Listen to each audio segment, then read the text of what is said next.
James Muldoon, hello, how are you? Good. Thanks for having me on. It's an absolute pleasure, and I think possibly quite a pertinent day to have you on as well, with all of this DeepSeek, Chinese AI, sort of wiping out market capitalizations in the States, which I'm sure we'll talk about, at least in reference to, over the course of this conversation. But before we do that, tell us who you are. How would you like to introduce yourself? So my name's James Muldoon. I'm a reader or associate professor in management at the University of Essex, and I'm also a research associate at the Oxford Internet Institute. We're here to discuss your book, Feeding the Machine, which we will do in detail. But first off, there's this perception about AI and the way that I think the general public and even some of our legislators think about it, right? Which is that it's this close to sentient machine that is going to possibly take all of our jobs, possibly because of some quirk of, its sort of internal logic about like oxygen causing metal to rust and therefore like eliminating from the atmosphere, whatever reason, to kind of fear AI or to apply characteristics to it that perhaps it doesn't necessarily have right now. So just in the interest of kind of context and working definitions, what does AI mean and what are its current applications within our society? So in our book, what we want to do is show that all of this magical thinking behind AI is quite illusory. What we really want to focus on is AI as a machine that is good at summarizing certain things, at predicting certain things, that apply certain techniques in machine learning in order to perform tasks. So this isn't something that is sentient. It's not something that's conscious. It's not about to take the codes to the nukes and kind of end the world. But it is a really important invention. It's an important piece of technology and something that is going to have really dramatic effects on the world. And crucially as well, isn't separate from human labor or human activity. No, so that's really one of the main points that we wanted to get across in the book. AI is people. When we think about AI, what we see is the kind of consumer-facing screen of ChatGPT. We kind of put our inputs, we ask it, how do I do this in my job? But at the end of the day, when we, what we want to show is that all of this is only possible because of the hidden human labor of thousands of workers across the world that do a lot of this outsourced data annotation and content moderation work. So tell me about what that work is and what it looks like. And I guess, how far do you go with that? Are we talking about the human beings that work in NVIDIA's factories? Are we talking about the people that make the semiconductor chip? How far do we go with this? Where are the limits of kind of human involvement and input into AI? Yeah, so our book, every chapter kind of takes the perspective of one particular worker in the long supply chain of AI. When we think about how AI is developed, we probably have in mind this idea of engineers and data scientists in Google's laboratories and research institutes, but about 80% of the human labor that goes into making AI is actually a much more low skill, a much more menial task called data annotation. And this type of work takes thousands of hours, and it's often outsourced to various locations in the global south, to places in Kenya, in India, in places in Latin America.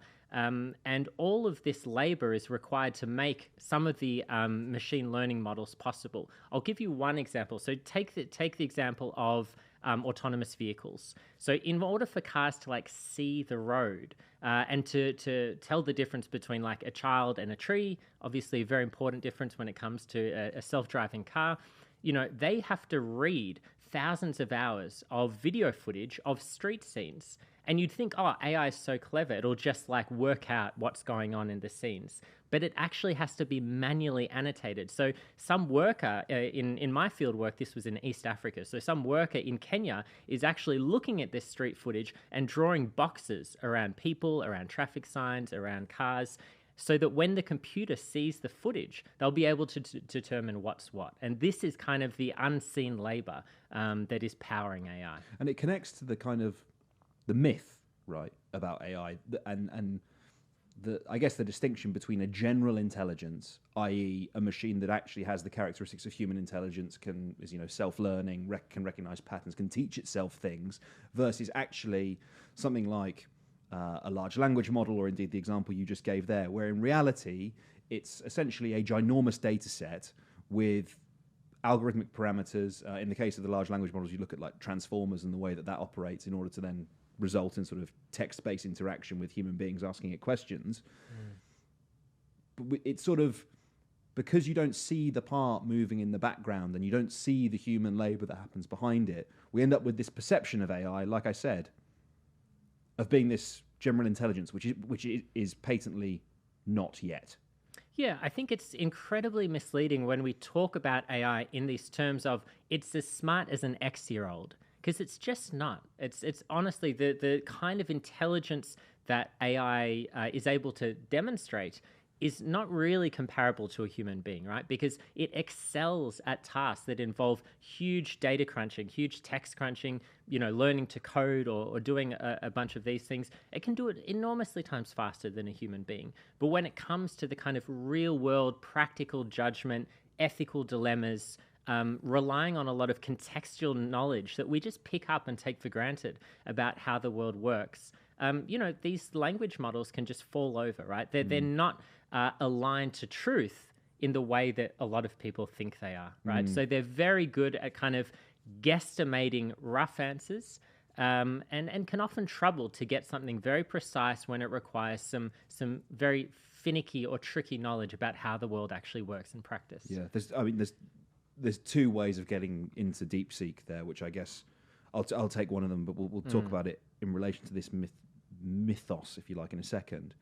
But about truth, right? So up until now, the mass popularized way of interfacing with a large language model has been ChatGPT, OpenAI's product, and then relatively recently, it's become more of a talking point because sort of guys in Silicon Valley started downloading it to their computers, and DeepSeek became the #1 app on the App Store.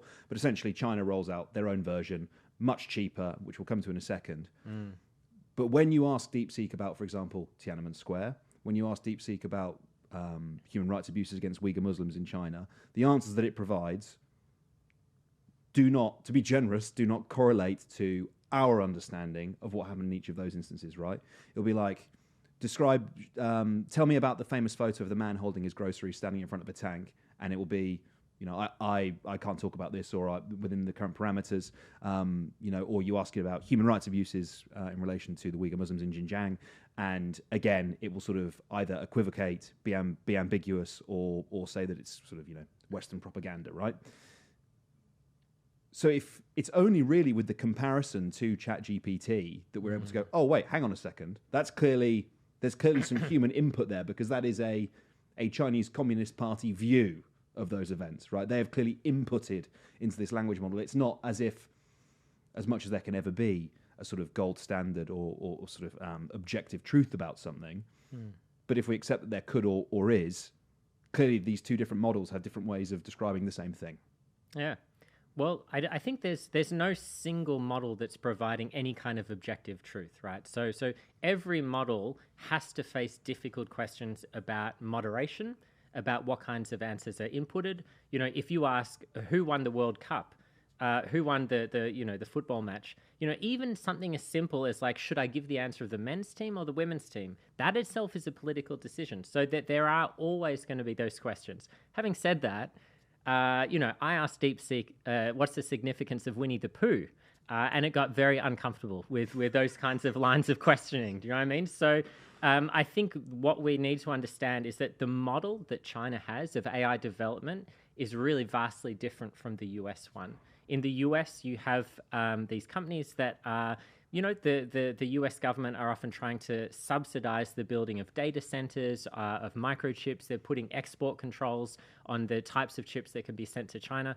But on the other hand, they're kind of largely, it's a laissez-faire approach to how these companies can operate. They're not tightly censored. They're not tightly controlled. There are some guidelines. They're very permissive. So there isn't that sense of political control. In China, though, there's this saying of dancing in shackles, which is what the Chinese tech companies have to do because they both have a lot of government input in terms of financial incentives, The government is actually partnering with a lot of these big tech companies to help rent out space for them, to provide data annotation facilities. They want everything to be onshored, so sent out to inland centers within China. They're very paranoid about security threats. They don't want any of the data to be sent overseas. They don't want any interference from US companies. But at the same time, there's really tight political controls over the outputs, right? They've, as we know, the Chinese Communist Party is incredibly sensitive to the kinds of things that people are saying about it, and they have tight censorship over the output. So the Chinese tech companies face a really difficult situation, which was thought to kind of hinder them for everyone says, the China is 12 to 18 months behind the US. And so when DeepSeek came out with this model on the 20th of January, it surprised even the most knowledgeable and kind of well-read people in the AI space, because no one thought they could do it on H800 chips on this outdated, technology. But, necessity is the mother of innovation, and these companies have just found much more efficient ways to train the models, and have made several breakthroughs that, as we know, have allowed them to develop these models much more cheaply, much more efficiently than what's been done in the US. And it's, this is really early days, but it's really blown up the game. This chip point is the one I'd like to focus on for a second, right? Because you mentioned export controls, and you mentioned the type of chip that DeepSeek is sort of built and trained on, right?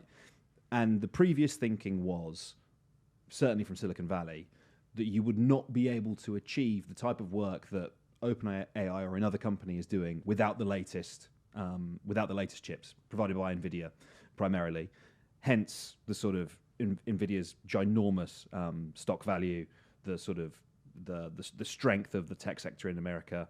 And as you referenced there, DeepSeek did not have access to that technology. And in fact, I think it's claimed, and I want to be clear, I'm not sort of necessarily believing this straight off the bat, that the sort of DeepSeek's cost was like $7 million, as opposed to the trillions that Sam Altman was saying he wants to raise in order to achieve the kind of gains within AI that he's sort of targeting, which would make it that would be the largest sum of money, I think, well, certainly raised by a single man in history for any purpose whatsoever. So how has that happened? Have they actually done it on the previous technology? What's the point of difference? Explain it for me, because to be honest with you, I don't understand it, James.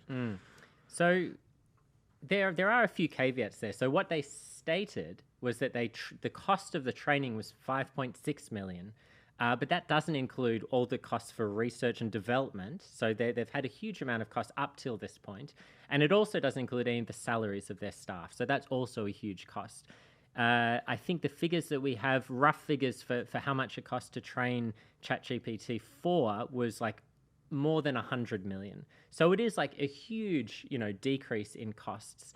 But there are a lot of hidden costs in there that, we just don't know. We also don't know how truthful these claims are from DeepSeek. There's no kind of independent verification of this. But, if we take them at face value for now until, proven otherwise, a lot of the gains that they've made have been about making the model more efficient. So it's been about how the model has been trained.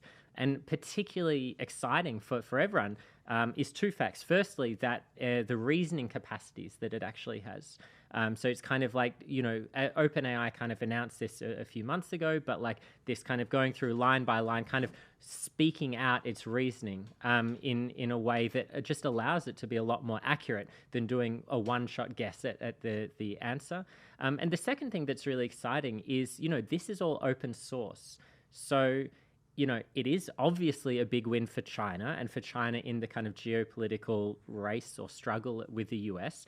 But in a smaller way, it's also kind of a big win for everyone, because what, large Silicon Valley technology companies were doing was trying to charge monopoly prices on access to their compute, right? If you want to use this product, the only way to get the best models, it was thought, was if you had enormous data centers with hundreds and hundreds of and thousands of chips all kind of connected to each other in these enormous hyperscale data centers. And it was thought that that was the only way that you could do it. And this kind of, almost like World War I style industrialization race where bigger is better, and that's just how you get more compute and more power and more speed and more accuracy, that just might not be true anymore. Now, there's one little point, which is to say, compute still matters. Like DeepSeek could potentially do even better off the latest technology. It's not like they were, helped by just having the slightly older stuff. And the second tiny caveat is the chips they had are not that old, right? So the export controls only just came into effect. So it's not like the export controls are not working. We wouldn't even know if they were working potentially for another couple of years because they haven't really kind of had time to sink in yet. I was reading before this interview about sort of who has what chip, and it immediately made me think of Cold War nuclear weapon stockpiles, where it was like, 1975, the United States has X amount of intercontinental ballistic missiles, and the Russians have, Y figure. And DeepSeek having the sort of previous iteration of chip, and then it was kind of going through and listing out various companies, the semiconductors that they have access to, and how many of them they've got. And that was the thing that struck me, was that we weren't talking about nation states, right?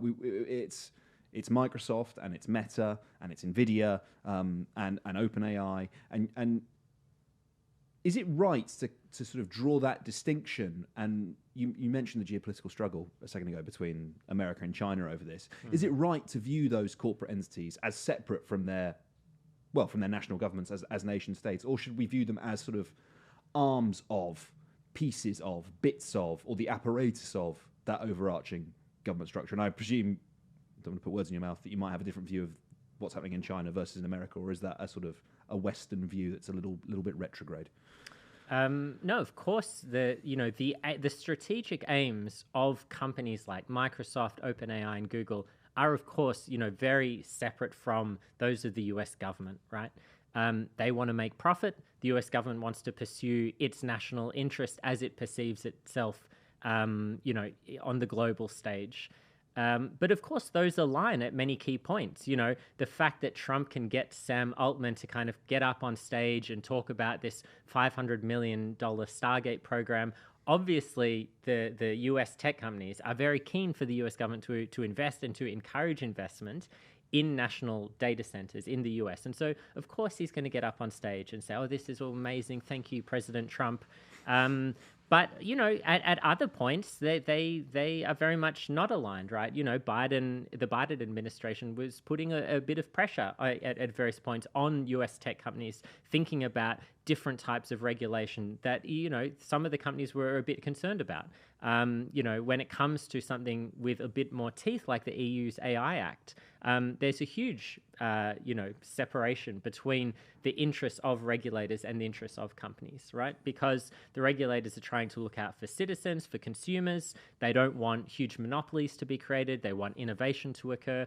And the tech companies, once they have grasped a technology and they have control over it, they're really trying to secure that and extend their dominance in that space for as much as possible. The situation, as I already mentioned, in China is quite different because to put it as simply as possible, capital doesn't rule over the state there. The state still has control over Chinese companies. And that was demonstrated, a couple of years ago when the Chinese state really came down hard on some of the big entrepreneurs who perhaps thought they were, above the party, and that turned out absolutely not to be the case. But the Chinese Communist Party, often are working not hand in hand, but they are assisting, incentivizing, funding, and cooperating with large tech companies so that they can pursue political goals of the Chinese Communist Party. So there is more of a kind of connection and symbiosis when it comes to China that doesn't quite exist as much in the example of the US. Yeah, I think it was Deng Xiaoping who sort of spoke about that the Western assumption was that a market economy can only function within capitalism, and that actually the sort of he said that it wouldn't be until the middle of the 21st century that notion would be dispelled and that actually a market economy could operate under socialism. And perhaps this is sort of evidence possibly of that happening a little sooner than he predicted. But to just stick with nation states for a moment, where's the UK in all of this? Because Elon Musk, I remember, must be about a year ago now, him and Rishi Sunak having their fireside chat, and he described San Francisco and London as being two of the kind of key hubs of sort of AI development and knowledge. Keir Starmer, the Prime Minister, has made a lot of, sought to make political capital recently in relation to AI, whether that's about efficiencies in the NHS or elsewhere, the development of data centres for economic growth in particular. How does the UK fit into that picture that we've just described? Because the one you've we've both just alluded to makes it sound like a bipolar geopolitical world, right, between the United States and China. Well, that's because it is. Yeah. The UK technically on some metrics is kind of the third, superpower when it comes to AI. But I can't remember who said this, but if it was the Olympics, there's no bronze medal. It's basically a 2-horse race, and there are interesting developments that involve a series of like AI middle powers. So like UAE, the UK could be one, France might be one, but what is kind of an open secret with the metrics that have UK in third is that when it comes to like research papers, output, AI research labs, a huge portion of that is Google DeepMind. And that was DeepMind. It was an AI startup, but it got bought out by Google. And everyone, the UK government stood by when that happened. And that's effectively an American company. So the UK doesn't play a huge role in all of this. But when it comes to kind of AI policy and kind of what we might do in the UK, obviously Starmer has signaled that he has this kind of pro-business, pro-innovation approach. AI can help turbocharge the economy, more jobs, more everything. I'm a little skeptical of that. I think when it comes to AI, I think we just need to proceed with caution. I'm not saying that it's all bad or that AI is going to destroy the world or come for our jobs or anything like that. But I think we just need to be reasonable and realistic with the kinds of things that AI is actually capable of in the here and now. Because I think, all of us now have kind of had a bit of dealing with the kind of capacities of large language models. Obviously, there are heaps of other use cases for AI when it comes to like medical image analysis or other forms of computer vision, which are really important and interesting. But there are just, I think some of the kind of breathless assumptions that AI is just going to change everything. It's just not true. It's not a silver bullet. It can't take on a lot of the trust and responsibility roles that it would need to in order to have the efficiency gains that some of its most, advocates are trying to claim for it. Not a panacea, then. That's a shame. I thought it could be. I thought it might be, James. No. What about wealth inequality? Is there an argument that sort of a technology like this, I'm not saying it is or will, but could, for example, eliminate the kind of more menial tasks that people don't enjoy in their lives, whether that's something sort of in the corporate world like data entry or, writing summary reports or, more efficient organization of workflows through to the home life in relation to laundry or whatever, and that this sort of creates more leisure time or creates more possible human creativity time. Is that a prospect? Is that something we can look forward to? If only it was so easy. If only if it worked that way. I think if we look at what is actually happening with AI deployment now, where you see AI in the workplace, in places that people we might know work in, AI is being deployed to make workers work more efficiently and faster and to surveil them in the workplace. That is the number one use case of AI today. So if we think of like an Amazon warehouse, if we think of like even a kind of white collar call center or a marketing firm or if that, like it's screen monitoring software, it's software that's kind of tracking your eye movements or your mouse movements on a screen. It's, registering the mood or the emotional sentiment of a workplace. All of these technologies that are designed in many ways as bossware. They're technology that's trying to squeeze more out of workers to make a workplace run more efficiently. And the people that are going to benefit from that, it's not like if you own this, whatever company we're talking about, and you can squeeze another half an hour out of your workers, that's not time that they're going to be writing poetry. That's just more profits for the firm. And I think when it comes to this, AI is quite good at doing a lot of these boring data entry, data analysis kind of jobs. But we don't see that really translating into more leisure time or, more disposable income. That's not how a capitalist economy operates, and that's not how technology historically has been deployed in workplaces. Yeah, I guess it's Shoshana Zuboff, right? Surveillance capitalism, and you referenced the topic as well, the subject in your book, right? That big tech essentially becomes massively profitable, essentially through this invasion of privacy, extractive practices in relation to our personal data, and there isn't any reason to assume that those same companies would utilize AI any differently than the way that they already have the massive sets of data that they've accrued from their platforms. It's probably wishful thinking, isn't it? Yeah, well, I mean, in our research, we went to a lot of these data annotation centers in East Africa. So we visited quite a few across Kenya and Uganda, and what we saw time and again was that, in order for ChatGPT to perform more like a human, right, to write poetry, to be creative, to have all of these creative outputs, it had to make human beings work more like robots, right? We went into these big, warehouses where hundreds, sometimes even thousands of people are sitting at desks, just mechanically clicking for 10, 11 hours a day without end, right? Just like tiny little breaks. They were monitored for speed, for efficiency, for accuracy. It's like a scene out of the Matrix, right? Like this kind of digital sweatshops. This is what powers AI, right? Making humans work like this. And just as we see that in AI's development, we also see it in how it's deployed in workplaces, right? It's trying to make things happen more efficiently, trying to squeeze more labor out of workers. You described how AI is interacting with the gig economy and gig workers, the canary in the coal mine. What did you mean by that? Well, I mean, we see this technology first deployed on really vulnerable populations. And so, back when some of us had full-time permanent jobs, sick pay, holiday pay, stuff like that, there are loads of people, both in our country and globally, who are working in parts of the informal economy. Now, of course, this has been happening for decades, for hundreds of years. The informal economy has existed. But what technology companies have really done is they've used this innovation in the technology in order to destabilize employment. So previously, a taxi driver or something might have had a reasonably permanent contract. They might have got an hourly wage from a company.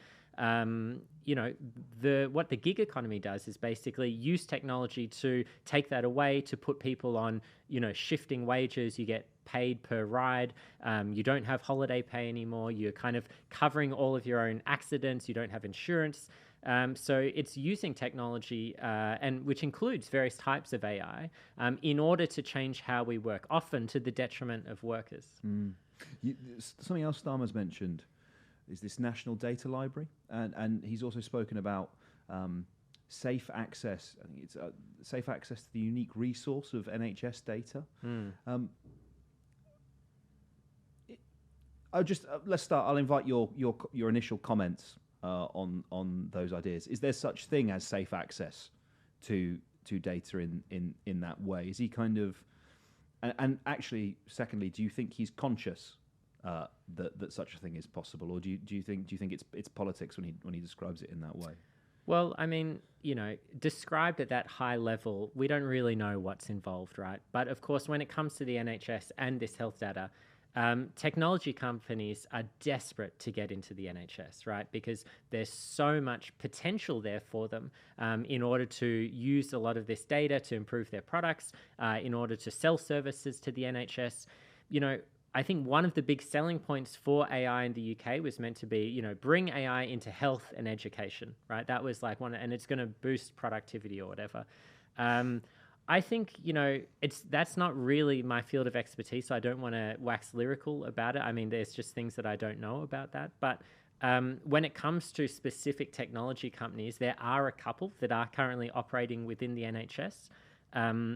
One example would be for the NHS talking therapies. So things like cognitive behavioral therapy, where you kind of want to see a psychologist and talk about your problems. One example is they've got a chatbot essentially that you speak to for about half an hour or an hour. You tell it what you're feeling, your problems, it gathers information for you. And the idea here is before you see a clinician, a chatbot basically lets you fill in a sheet to tell them your details and your psychological problems. And the idea here is that you save 15 minutes of the clinician's time, because when you walk into the office, they have a sheet of your issues. AI is not diagnosing you. It's not like, doing anything.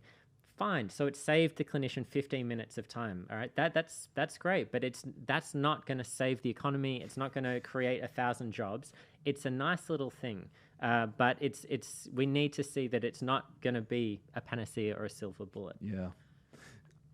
Just on that very specific point as well, I wonder how receptive someone who's seeking a talking therapy would be.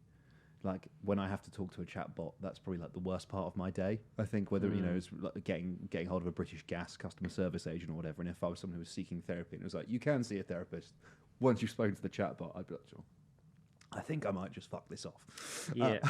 One of the scariest things that I found, so my new book is actually on how people have relationships with AI. So that might be their friends, their partners, romantic partners, or even therapists. And one of the scariest things I found, particularly with younger people, is that many people are actually going to AI chatbots of various sorts in order to discuss their relationship, emotional, social problems with really scary consequences. There's a platform called Character AI, and there's a chatbot on there called The Psychologist. It has almost 200 million conversations with people, predominantly young people, presumably about their psychological problems. And it's a product that is not an actual certified psychologist. It was made by a New Zealand medical student in his spare time as like a hobby. It's not certified by anything, but it is basically what hundreds of thousands and millions of people are receiving therapy from literally as we speak.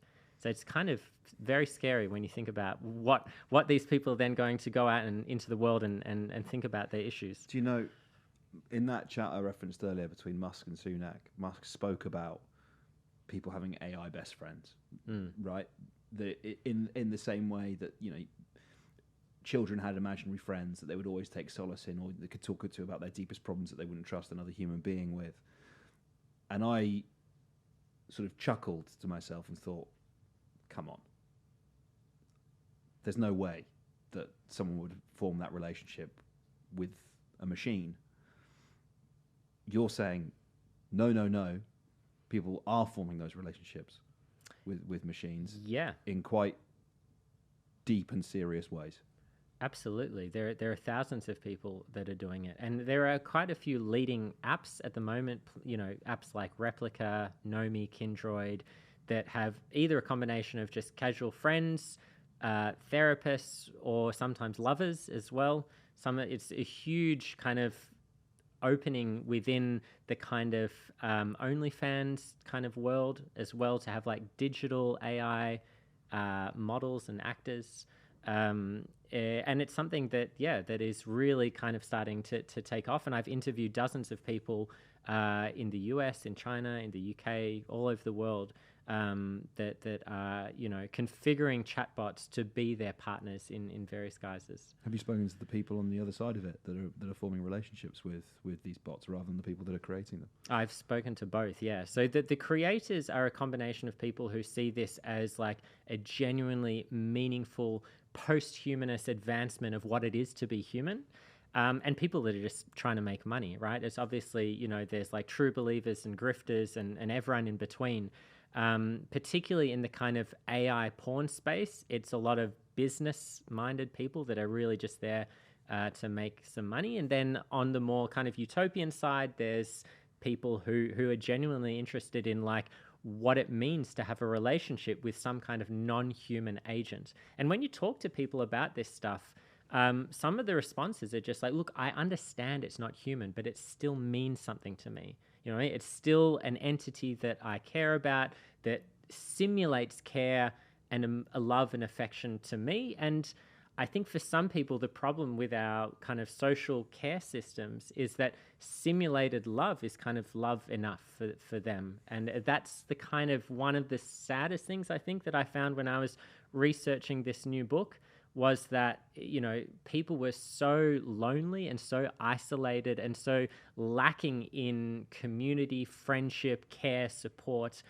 that when they received something, for even some kind words from a chatbot, it was kind of like someone who was like incredibly dehydrated getting a little sip of water. And so they really, you know, a lot of people really appreciated and enjoyed what AI could give them.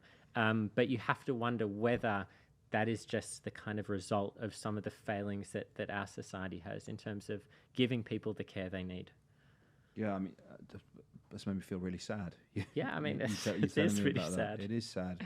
I don't know, you're sort of there going, there are people who are so desperate for interaction and affection and connection that some form of it makes a difference to them. And I guess the only way to view that in a utilitarian sense is like, well, you needed that and you've got some version of it, so I guess it's a net positive. But it's tricky though, because it's like, yeah, it's a technological fix to a social problem. I mean, in a very grim sense, we could describe it as a net positive, but I mean, we could also try and see the bigger picture. Which is a bleak one. Which is a bit of a bleak one, but maybe, yeah, to think about, well, are there more social and political solutions that we could have, rather than just throwing an app in front of someone's face and saying, you know, here's what you've been looking for. This is an AI girlfriend and she cares about you. I'll try and find somewhere happier to finish on. I generally don't write happy books. So. I can tell.